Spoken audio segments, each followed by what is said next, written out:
아름다운 축복입니다. 12월의 첫 주일이고요.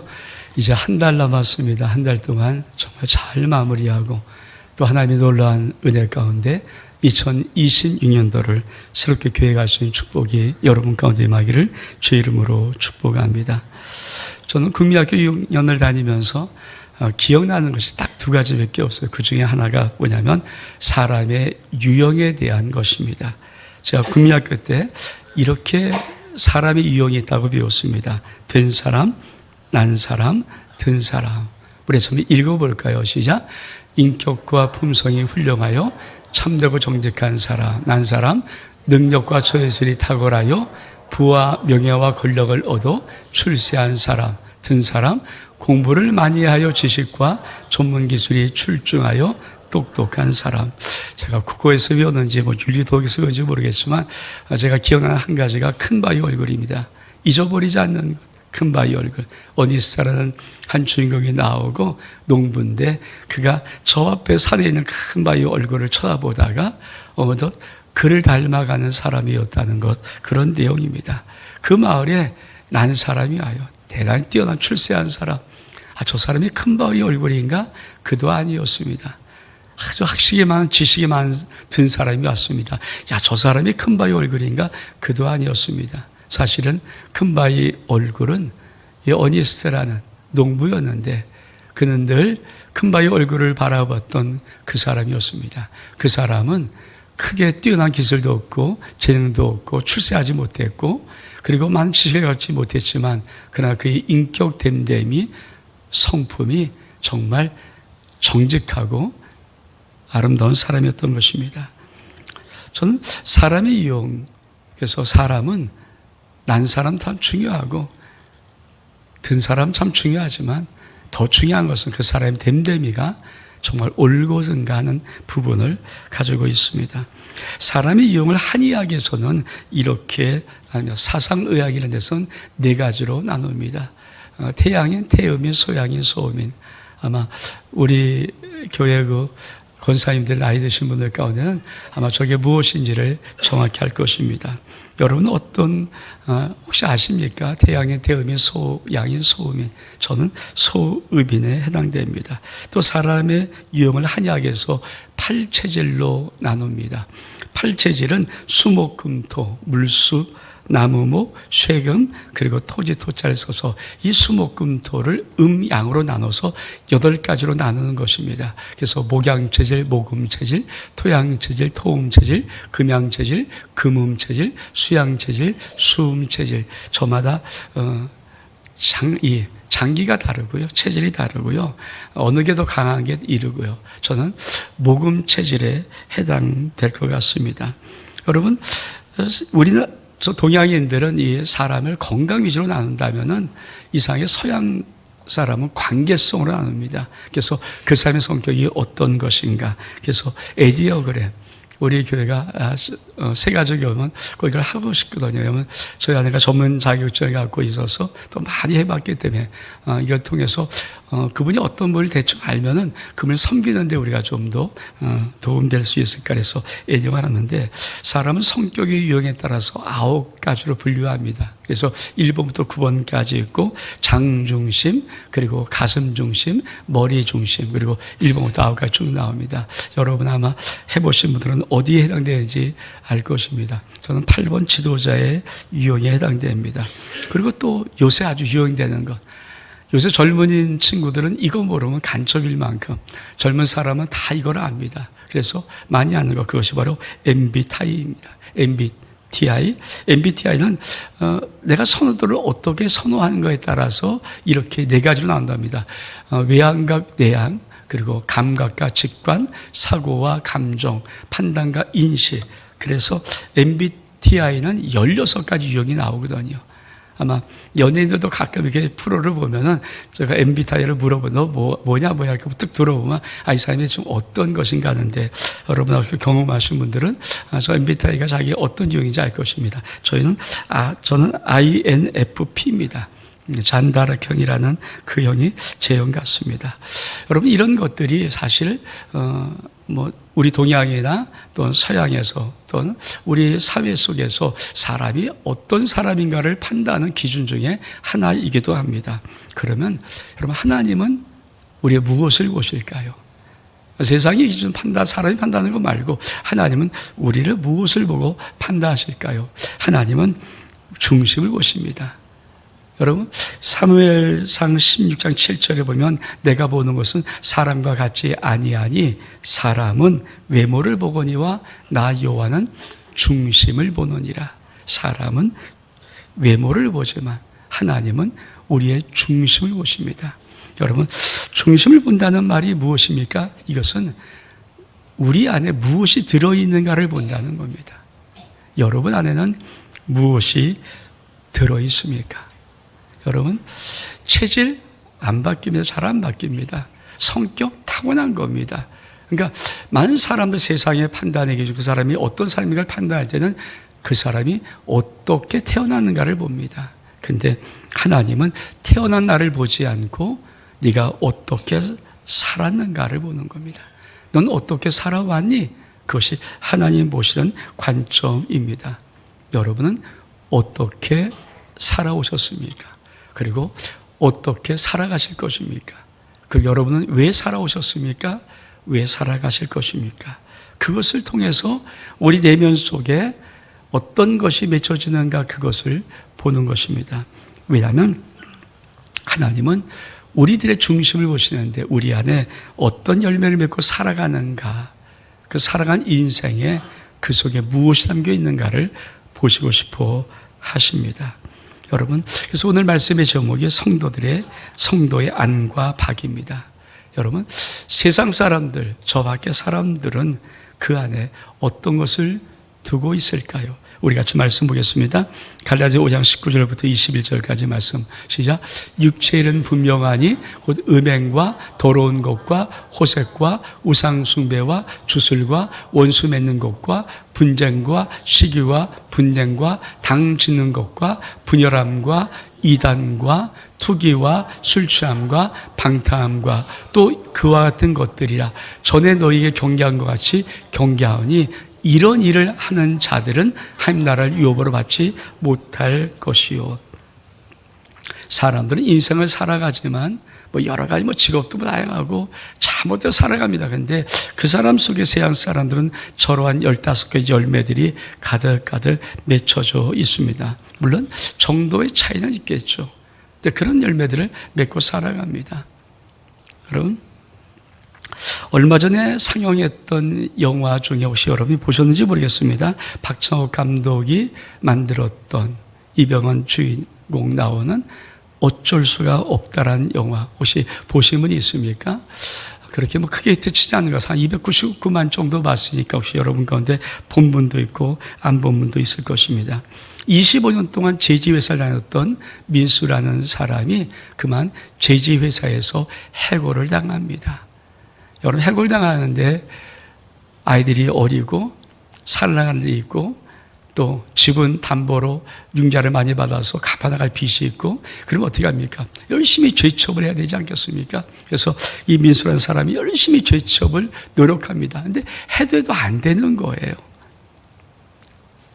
아무리 애를 써도 죄첩이 안 되는 이 민수가 생각해낸 것이, 만약에 혹시 내가 25년 동안 해왔던 이 전문적인 일이 제지회사의 공장에서 일하는 일이었으니까 만약에 내가 다시 취업을 한다면 제지회사를 들어가야 될 것 같다. 근데 제지회사에 다시 나를 뽑으려면 내가 딱 자리가 비었을 때 들어갈 수 있어야 되지 않겠습니까? 그래서 이 민수가 생각하기를, 그러면 만약에 제지회사를 들어가려는 밖에 사람이 얼만큼 한가, 해고된 사람이든지 아니면 나왔던 사람 중에 얼만큼 해서 그 사람이 이력을 잘 받아보고 그 중에 자기보다 더 탁월한 사람 몇 사람을 꼽습니다. 이 사람들만 없으면, 만약에 공장에서 일자리 하나가 비어서 뽑을 때 자기가 들어갈 수 있는 겁니다. 그래서 어떻게 합니까? 이 앞에 있는 사람들, 자기가 판단할 때 나보다 더 우수하게 내 첩을 가로막을 것 같은 이 사람들을 살인하기 시작합니다. 죽여버려요. 근데 왜 죽입니까? 어쩔 수가, 그게 제목이 어쩔 수가 없는 거예요. 내가 살려면, 우리 가족이 살려면, 우리 자식을 학교 보내려면, 공부시키려면, 교육시키려면 어쩔 수가 없다. 이게 제목이 어쩔 수가 없다. 극단 개인주의죠. 극단적인 이기주의를 표출하는 거. 근데 저는 영화를 좀 좋아하는 이유가 뭐냐면, 제가 목회자로 세상을 나가 살아볼 수 없기 때문에 영화를 보는 걸 통해서 세상이 이렇게 돌아가는구나. 극단 이기적인 개인주의가 팽배하지 않았다면 그 영화 만들 필요도 없었을 것입니다. 박정욱 감독이 그 영화를 만들 때는 지금 사회가 그런 것이다. 어쩔 수가 없는 겁니다. 내가 살기 위해서, 우리가 살기 위해서 어쩔 수가 없이 선택하는 것들이 수많은 아픔과 수많은 갈등을 낳습니다. 사실 가만히 놓고 보면 우리나라가 지금 정치 이런 모든 흘러가는 것, 일화가 흘러가는 모든 것들은 여러분 다른 거 아니에요. 어떤 표면적인 걸 내세울지라도 어쩔 수가 없이 자기가 살고 싶은, 우리 당에 살고 싶은, 우리가 가고 싶은, 어쩔 수 없이 이거 하지 않으면, 우리가 살려면 어쩔 수 없이 짓밟든지 밟아버리든지 죽여야 되는 겁니다. 좀 그것이 지금 우리나라 사회를 만들고 있는 큰 갈등과 분열의 모습일 것입니다. 그렇습니다. 세상 사람들이 왜 어쩔 수 없기 때문에, 어쩔 수가 없는 인생을 살기 때문에, 내가 살기 위해서 나 우선으로 살기 때문에 어쩔 수 없이 그들은 저 육체의 열매들을 맺혀갈 수밖에 없습니다. 그럼 부인할 수밖에 없어요. 어쩔 수 없는 나를 위해서, 어쩔 수가 없기 때문에 내 가정 위해서 살려고 몸부림치다 보면 나도 모르게 육체 열매를 맺고 살아가게 됩니다. 그러면 성도의 안에는 하나님은 어떤 열매를 맺고 싶을까요? 우리 말씀 볼까요? 갈라디아 5장 21, 23절의 말씀 시작. 오직 성령의 열매는 사랑과 희락과 화평과 오래 참음과 자비와 양성과 충성과 온유와 절제니 이 같은 것을 금지할 법이 없느니라. 그렇습니다. 갈라디아서가 우리에게 말하는 놀라운 것은 성령의 열매를 맺어야 된다. 우리 속에 하나님이 보고 싶은 것은 우리가 신앙생활 속에 이 성령의 열매가 있는가, 그거를 보고 싶어 합니다. 우리 속에 사랑과 희락, 화평, 오래 참음, 자비, 양선, 충성, 온유, 절제 같은 이 성령의 열매가 내 영혼 속에 몇 열매를 맺고 있는가, 이거를 굉장히 하나님은 보고 싶어하고 이 열매를 기다리고 있는 것입니다. 신앙생활은 이 열매 맺는 신앙생활입니다. 근데 여러분, 성도들 가운데 천국에서 거절당하는 성도들이 있습니다. 우리 같이 말씀 보겠습니다. 마태복음 7장 21, 23절 말씀 시작. 그날에 많은 사람이 나더러 이르되 주여 주여 우리가 주의 이름으로 선자 노릇하며 주의 이름으로 귀신을 쫓아내며 주의 이름으로 많은 권능을 행하지 아니하였는가 하리니 그때 내가 저에게 밝히 말하되 내가 너희를 도무지 알지 못하니 불법을 행하는 자들아 내게서 떠나가라 하리라.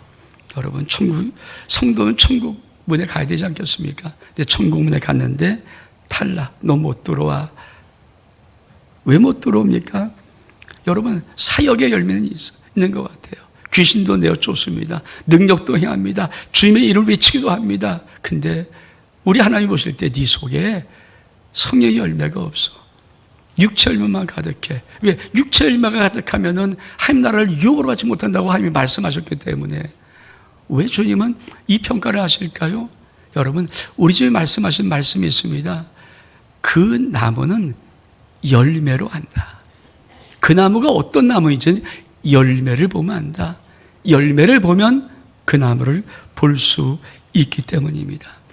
겉모습은 크리스찬입니다. 겉모습은 성도입니다. 그래서 죽으면 천국 문 앞까지는 갈 것입니다. 근데 천국에서 거절당합니다. 왜냐하면 가짜이기 때문입니다. 가짜.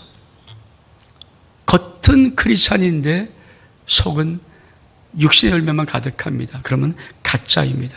위선적인 신앙을 말합니다.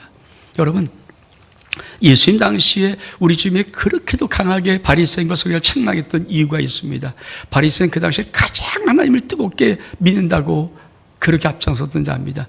성령은 하나님의 말씀에 정통한 자라고 그렇게 앞장선 자입니다. 그런데 하나님은, 우리 주님은 바리새인 서기관을 꾸짖습니다. 왜 그렇습니까? 겉모습은 정말 하나님을 진짜 믿는 것 같은데 속에는 육체의 열매가 가득하기 때문입니다. 여러분, 가짜 신앙 가지고는 천국에 들어갈 수가 없습니다. 그러면 여러분은 지금까지 예수 믿으면서 성령의 열매는 어떻게 맺어지는지 알고 계십니까? 성령의 열매가 9가지가 있다고 말하는데 그 성령의 열매가 어떻게 맺어지는지는 알고 계십니까? 그걸 알아야 맺을 거 아닙니까? 내가 그거를 모른다면 맺지 못할 거 아닙니까? 육체의 열매는 그냥 세상에 나가 살면 어쩔 수가 없다. 이만 갖고 살면 육체의 열매 맺어요. 그럼 성령의 열매는 어떻게 살아야 성령의 열매를 맺습니까? 여러분, 우리 하나님 말씀 갈라디아 5장 24절입니다. 우리가 오늘 봉독한 말씀의 다음 절입니다. 같이 한번 읽겠습니다. 시작. 그리스도 예수의 사람들은 육체와 함께 그 정욕과 탐심을 십자가에 못 박았느니라. 여러분, 성령의 열매는 갈라디아 5장 21, 23절 쭉 말씀하시고 바로 24절 붙여서 말하는 것이 뭡니까? 그리스도 예수의 사람은 육체와 함께 그 정욕과 탐심을 십자가에 못 박았다. 십자가에 못 박을 때, 다시 말하면 나 죽고 예수로 산다는 믿음의 고백을 할 때, 주님, 오늘도 내가 죽습니다. 오늘도 예수로 살기를 원합니다.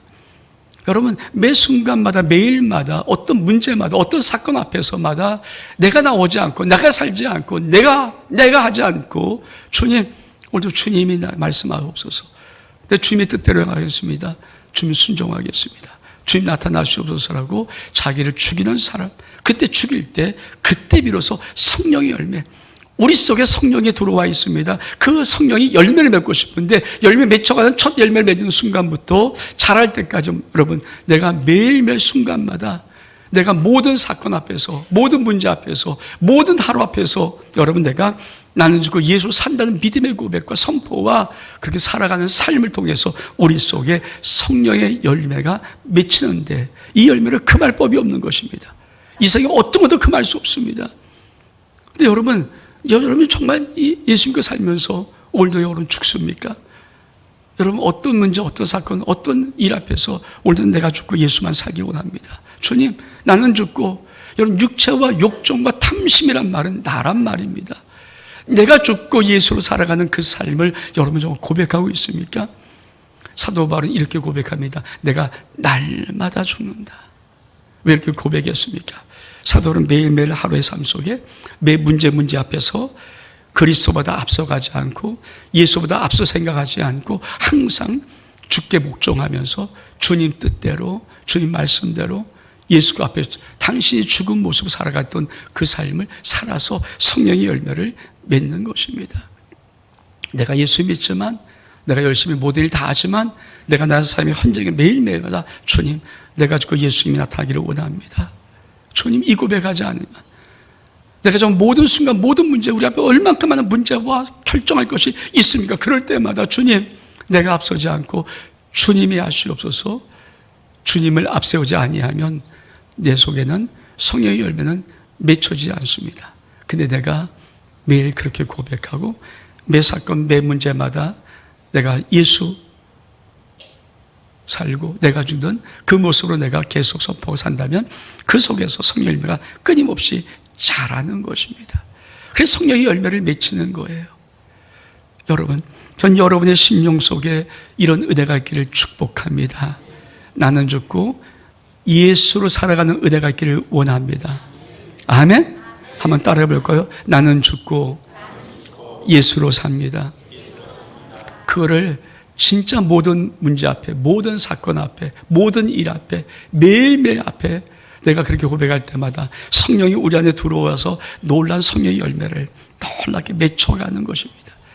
이게 바로 크리스찬이 되는 거예요. 우리는 우리의 인생을 결코 속일 수가 없습니다. 우리 말씀 보겠습니다. 갈라디아 6장 8절의 말씀 시작. 자기 육체를 위하여 심은 자는 육체로도 썩을 것을 거두고 성령을 위해 심은 자는 성령으로부터 영생을 거두리라. 세상에는 그럴듯하게 보일지 몰라도 하나님 앞에 속일 수 없습니다. 천국에 탈락자가 있어요. 세상에 그럴듯하게 믿음을 취하고 믿음을 위상하게 보일지 모르지만 저 하나님의 나라를 속일 수가 없습니다. 여러분, 하나님은 만노리만 받지 않습니다. 하나님이 결코 어떤 인생도 속지 않습니다. 여러분, 하나님을 속일 수 있습니까? 내가 살아온 삶, 내 속에 어떤 열매가 있는 것, 내가 마지막 하나님을 속일 수 없습니다. 내가 육체로부터 살았다면 육체로 썩어질 것을 거둘 수밖에 없습니다. 그러나 내가 영생을 위해 살았다면, 성령의 영생을 살았다면 난 영생을 거둘 수가 있는 것입니다. 여러분은 천국의 탈락자가 될 것입니까? 아니면 영생의 승리자가 될 것입니까? 그건 다른 결정이 아닙니다. 여러분, 사도 바울처럼 날마다 주님, 내가 죽고 당신 살기를 원합니다. 내가 죽고 예수 살기를 원합니다. 이걸 모든 순간마다, 모든 문제 앞에마다, 모든 사건마다 매일매일 고백하지 않으면, 예수의 설명에 열면 더 이상 잘하지 않습니다. 저는 여러분이 그런 아름다운 삶이 될 수 있기를 주 이름으로 축복합니다. 두 번째는 우리 성도의 밖에는 예수의 흔적이 있어야 됩니다. 우리 말씀 보겠습니다. 갈라디 6장 17절 말씀 시작. 이유로는 누군지 나를 괴롭게 하지 마라. 내가 내 몸에 예수의 흔적을 지니고 있노라. 사도 바울은 갈라디를 통해서 안에는 성령의 9가지 열매, 그리고 밖에는 예수의 흔적을 갖고 있다고 말했습니다. 여러분, 예수의 흔적이 무엇일까요? 우리 같이 4가지 말씀을 같이 쭉 한번 읽겠습니다. 시작. 나는 이제 너희를 위하여 받는 괴로움을 기뻐하고 그리스도의 남은 고난을 그의 몸된 교회를 위하여 내 육체에 채우노라. 그러므로 너는 내가 우리 주를 증언함과 또 주를 위하여 갇힌 자된 나를 부끄러워하지 말고 오직 하나님의 능력을 따라 복음과 함께 고난을 받으라. 너는 그리스도 예수의 좋은 병사로 나와 함께 고난을 받으라. 마지막 한 절. 이는 하나님의 공의로운 심판의 표요 너희로 하여금 하나님 나라에 합당한 자로 여김을 받게 하려 함이니 그날을 위하여 너희가 또한 고난을 받느니라. 여러분, 믿음의 사람들 속에, 성도들 밖에 속에 나타나는 흔적은, 나타나야 되는 것은 바로 예수의 흔적인데, 예수의 흔적은 다른 것이 아닙니다. 고난입니다. 고난. 여러분, 고난에는 첫 번째 고난이 있습니다. 그것은 바로 가난과 궁핍의 고난입니다. 우리 말씀 볼까요? 고린도후서 11장 27절입니다. 시작. 또 수고하며 애쓰고 여러 번 자지 못하고 줄이며 목마르고 여러 번 굶고 춥고 헐벗었노라. 믿는 사람이 가장 큰 인생의 갈등을 느끼는 것이 뭔지 아십니까? 가난과 궁핍의 고난이 다가올 때입니다. 사람들이 이렇게 말하는 것 같습니다. 야, 너 예수 잘 믿는다며? 너 예수 믿는데 왜 고난당해? 너 예수 믿는데 왜 가난해? 예수 믿는데 왜 궁핍해? 한 그런 것들이 손가락질을 한다고 느껴요. 손가락질 안 하겠지만. 사실 예수 믿으면서 가난, 궁핍. 여러분, 하나님 아버지가 부자입니다. 모든 걸 다 가졌습니다. 모든 걸 다 줄 수 있습니다. 근데 예수 믿는 사람이 가난해집니까? 그럼 왜 가난해집니까? 여러분, 예수 믿는 것이 복음을 위해서, 예수 믿는데 내가 가난하고 궁핍한 것은 다른 것이 아닙니다. 우리 하나님의 놀라운 비밀이 있어요.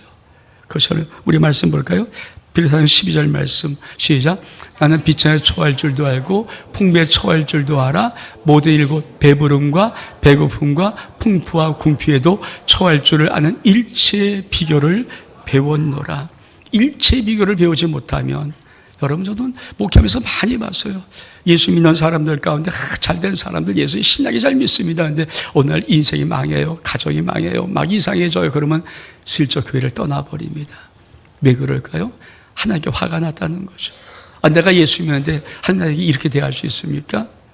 근데 여러분, 왜 하나님은 예수 믿는 사람이 가난과 궁핍을 주실까요? 그걸 왜 허락하실까요? 그거 아십니까? 하나님은 그걸 알아요. 사람들이 가장 힘들고 어려울 때, 여러분, 돈 많고 잘 되고 뭐가 잘 나갈 때 힘든 사람은 일도 없어요. 일도 없어요. 왜 힘듭니까? 내가 신나고 잘 되고 하는 거 다 되는데, 꿈대로 다 되는데 뭐가 힘듭니까? 힘들지 않아요. 네 인생이 언제 위기를 느끼고 언제 힘들고 언제 이게 지금 막 신앙의 갈등을 느끼는가? 정말 내 사업이 망해볼 때, 쫄딱 망할 때, 내 가진 것이 아무것도 없고 다 사라져버릴 때, 더 이상 아무것도 기대할 수 없을 때, 여러분, 그때 우리의 인생은 위기를 만나면은 대부분 신앙을 올바로 가지 못한 사람은 그때 그걸 기바로 얼른 세상으로 나갑니다. 얼른 믿음을 버립니다. 여러분, 그런 사람, 저 가난과 궁핍의 고난을 통해서 하나님의 일체의 비결을 배우지 못하면, 여러분, 이 세상에 가난만 주면은, 궁핍만 주면은, 마귀가 줘버리면 떠날 수밖에 없어요. 그래서 하나님은 이 가난과 궁핍의 고난을 통해서 일체의 비결을 우리에게 배우게 하시는 것입니다. 일체의 비결이 뭘까요? 두 가지입니다. 첫 번째, 하늘의 만나가 있다는 거예요. 여러분, 세상이 다 막힐 때 하늘은 항상 열려 있어요. 그걸 가르쳐주고 싶은 거예요. 근데 그걸 기가 막히게 가르쳐주세요. 이스라엘 백성 40년 동안 농사 짓지 못하고 아무것도 없을 때라 하나님이 40년 동안 매일매일 만나로 먹이셨습니다. 만나와 메추라기로 먹이셨다 하나님. 그렇습니다. 왜 가난과 궁핍을 주시냐 아십니까? 너 세상 바라보지 마. 사람 바라보지 마. 세상을 구하지 마. 너 하나님, 하늘을 바라봐. 내가 있는 하늘을 바라봐. 여러분, 하늘에 만나가 있어요. 꼭 기억하십시오. 저도 목회하면서 힘들고 어려울 때는 하늘의 만나를 항상 공급하시는 하나님을 체험합니다. 여러분, 그 은혜가 있음을 믿기를 축복합니다. 두 번째는 여러분, 하나님이 공급자라는 거예요. 여러분, 성도가 믿음 생활할 때 제일 중요한 것이 뭘까요? 내 하나님 아버지가, 내 아버지가 나의 인생의 모든 것의 공급자라는 사실을 내가 놓쳐버리면 우리는 세상을 바라보게 되어 있고 사람을 바라보게 되어 있고 신앙을 버릴 수밖에 없어요. 근데 가난과 궁핍을 통해서 하나님이 우리 가르쳐주는 비밀이 뭔지 아십니까? 내가 공급자야. 세상 나가지 마. 사람 바라보지 마. 전 목회를 하면서 우리 성도들 가운데 사업이 어렵다 힘들다 할 때 그분들이 세상으로 한참 막 모르게 쓰는 걸 보면 마음속에 참 많이 안타깝습니다. 하나님이 배우고 싶은 것은 내가 공급자라는 걸, 하나님 아버지가 공급자라는 것을 배울 수 있도록 그 가난과 궁핍의 고난을 우리에게 허락하시고 하는 겁니다. 여러분, 힘들고 어렵습니까? 우리도 많이 힘들었습니까? 여러분, 하나님이 여러분의 인생의 처음부터 끝까지 공급자십니다. 이 복 받기를 주의 이름으로 축복합니다. 두 번째로 여러분, 억울함의 고난이 있습니다. 베드로전서 2장 19절 말씀 시작. 어떤 사람이 억울하게 고난을 당하고 하나님을 생각하면 슬픔을 참으면 이것은 하나님의 은혜입니다. 그렇습니다. 여러분, 우리 주님이 당하셨던 가장 큰 고난 중에 하나가 바로 이 억울함의 고난입니다. 우리 주님이 죄 짓지 않으셨습니다. 근데 죄인처럼 사람에게 매 맞고 그리고 조롱당하고 침뱉음 당하고 벌고 수칠 당하는 모든 걸 다 당하셨어요. 마지막에 죽으셨어요. 근데 여러분, 성경은 참 놀랍게도 우리 주님의 죽으심을 이렇게 예언해 놨습니다. 뭐라고 예언하십니까? 마치 어린 양이 도살장에 끌려가는 양 같은데 이 양이 아무 하지 않고 잠잠하다는 겁니다. 우리 주님께서는 그 모든 사람들이 자기에게 억울하게 하는 모든 것들 그걸 아무 말 하지 않고 이겨내셨습니다. 사실 가난과 궁핍은요, 조금만 믿음 갖고 있으면 이겨낼 수 있어요. 근데 사람은 억울함의 고난은요, 참 이기기 쉽지 않습니다. 왜냐하면 내 영혼을 건드려 버리는 거거든요. 억울함 참지 못하는 사람이 의외로 많이 있습니다. 근데 여러분, 억울할 때 성경은 뭐라고 말합니까? 주님 보고 참아라. 너 억울하니? 주님 보고 참아라. 이 말하는 거예요. 주님도 억울하게 죽임당하셨어. 주님이 죄져서 당신의 죄 때문에 돌아가셨니? 아니잖아. 주님의 그 고난 십자가를 바라보면서 내 억울함을 참으면 그것이 하나님의 은혜가 된다는 것입니다. 여러분, 많이 억울할 때 주의 음성, 이런 음성 들어보셨습니까? 내가 너 알아. 정말 참지 못하고 힘들어 죽겠을 때 주님께서 얘야, 내가 너 알아. 내가 너 사랑해. 이 음성 들리면요, 모든 거 그래, 억울해도 넘어갈 수 있고 지나갈 수 있습니다. 여러분, 만약에 정말 여러분 인생 속에 억울함이 있고 너무 힘들고 그러면은 여러분 꼭 기억하십시오. 주님 앞에 나오면 주님이 여러분 심령 속에 내가 너 알아.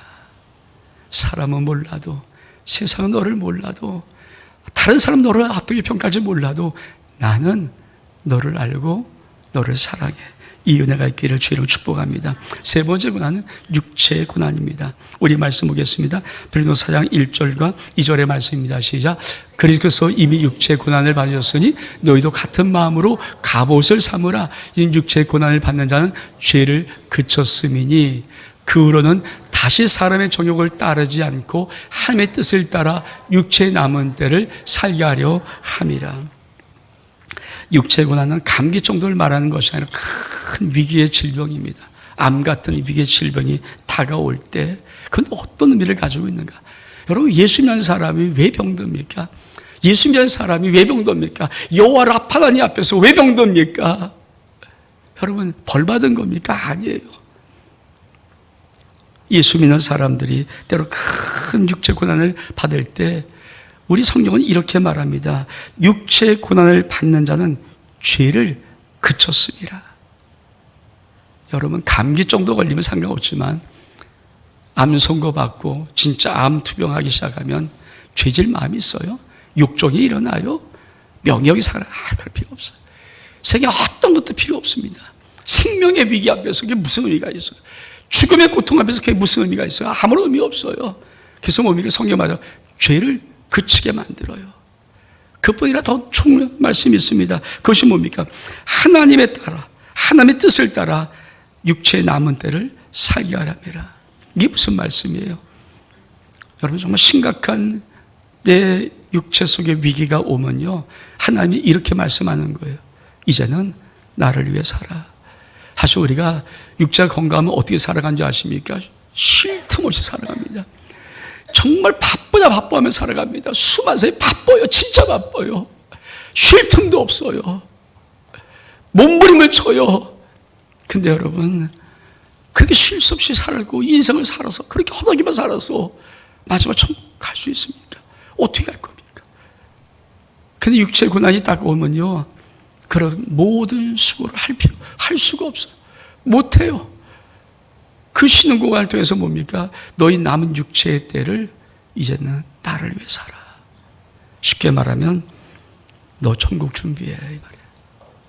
천국은 준비해 가는 곳이지 아무렇게 살다가 주님이 오라 그러면 가는 것이 아니라 천국은 준비해 가는데, 하나님이 아끼는 사람들마다 얘야, 너 인생 너를 위해서 그렇게 바쁘게 살지 마라.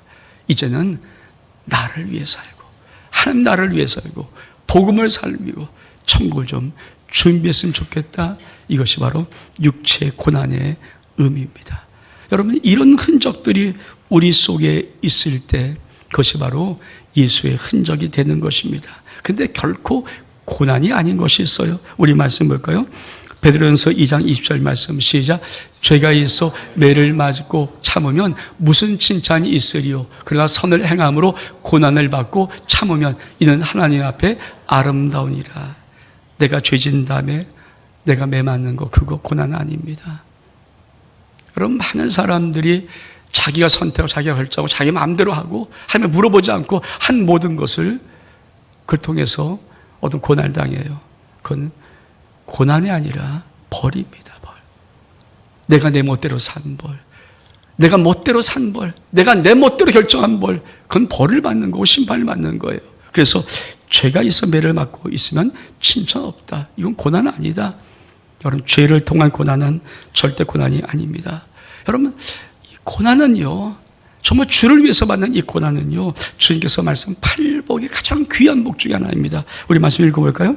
마태복음 10절로부터 12절까지 말씀 시작. 유아의 핍박을 받는 자는 복이 있나니 천국이 그들의 것임이라.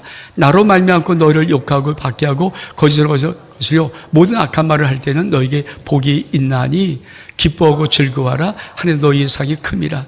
너희 전에 있던 선지자들도 이같이 박해하였느니라. 그렇습니다. 천국의 하나님이 가장 큰 것은 예수의 흔적은 고난의 흔적이 있는 자들이에요.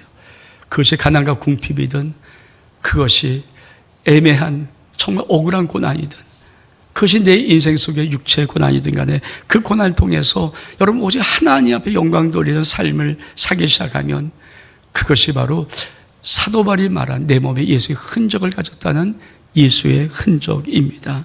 그러면 이 예수의 흔적은 어떻게 가질 수 있습니까? 마지막 말씀 보겠습니다. 갈릴리 6장 14절 말씀 시작.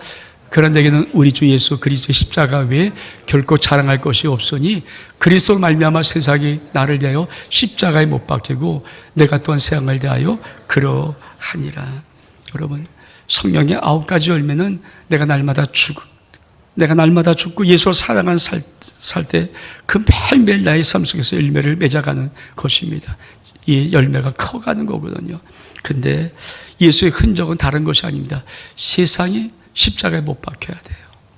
다시 말하면 내 영혼 속에 세상이 더 이상 좋아 보이지 않아야 돼요. 세상이 그렇게 나를 유혹할 수 있는 그런 유혹 덩어리가 안 보여야 되는 거예요. 생활 초월해 보여요.